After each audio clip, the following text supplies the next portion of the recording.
അതുകൊണ്ടാണ് സാറും അതിൽ പങ്കാളിയായത്. അല്ല, ആദ്യം മുതൽക്കേ ഞാൻ ഇതിൻ്റെ പങ്കാളിയെ ശ്രമിച്ച ആളാണ്.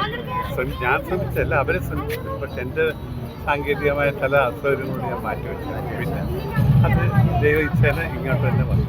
തിരിച്ചു സാറിന് ഇവർ രണ്ടുപേരും നമുക്ക് ഏറ്റവും വേണ്ടപ്പെട്ട ആൾക്കാരാണ്.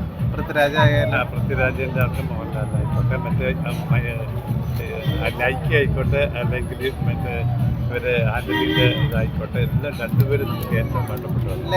അവർ പ്രൊഡക്ഷനിലുണ്ട്. അവർ നിറയെ പടങ്ങൾ പിന്നെ പ്രൊഡ്യൂസ് ചെയ്യുന്ന ആളാണ്. നല്ല ലൈക്ക നമുക്ക് എല്ലാവരും നിറയെ പ്രൊഡ്യൂസ് ചെയ്യുന്ന ആൾക്കാരാണ്. ഇപ്പോഴും ലൈക്ക എമ്പുരാന്റെ ഭാഗമായിട്ടുണ്ടോ? എങ്ങനെ ലൈക്ക ഇപ്പോഴും അതിലില്ല.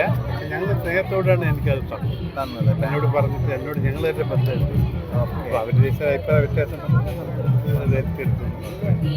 നാളെ ഞാൻ ഏറ്റെടുത്താൽ അവർ രണ്ടുപേർക്കും ഒരു ബുദ്ധിമുട്ടില്ലാതെ ഉണ്ടാവും എന്നുള്ള രീതിയിലാണ് ഞാൻ ഏറ്റെടുത്തത്. പക്ഷേ ഈ പ്രശ്നങ്ങളൊന്നും എമ്പുരാൻ ഒരു രീതിയിലും ബാധിക്കില്ലല്ലോ. ഒരു തരത്തിൽ ബാധിക്കില്ല, ബാധിക്കേണ്ട കാര്യമില്ല. സിനിമ നല്ലതായി കഴിഞ്ഞാൽ വേറെ നല്ലതാണ്. അതിപ്പം ജനങ്ങളാണല്ലോ തീരുമാനിച്ചത്.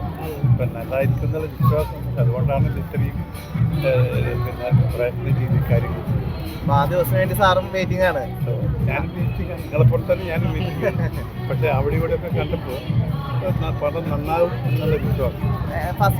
ഫസ്റ്റ് ഷോ എപ്പോഴാണെന്നുള്ളതിൽ കൺഫേം ആയോ? ശരി, അത് ഫസ്റ്റ് 6 മണിക്ക് തന്നെ 6 മണിക്ക് തന്നെയാണ് ഷോ വരുന്നത് അല്ലേ? അതിന് തീരുമാനം മുമ്പേ ഞങ്ങൾ ശ്രമിക്കുന്നില്ല. പറ്റെങ്കിലും മോഹൻലാൽ ഫാൻസിനായാലും മലയാളി പ്രേക്ഷകർക്കും തീർച്ചയായിട്ടും മോഹൻലാലിന്റെ ഫ്രാൻസിനൊക്കെ സന്തോഷിക്കാൻ വകയുള്ള ഒരു പടമായിട്ടാണ് ഞാൻ ഇതിനെ കാണുന്നത്.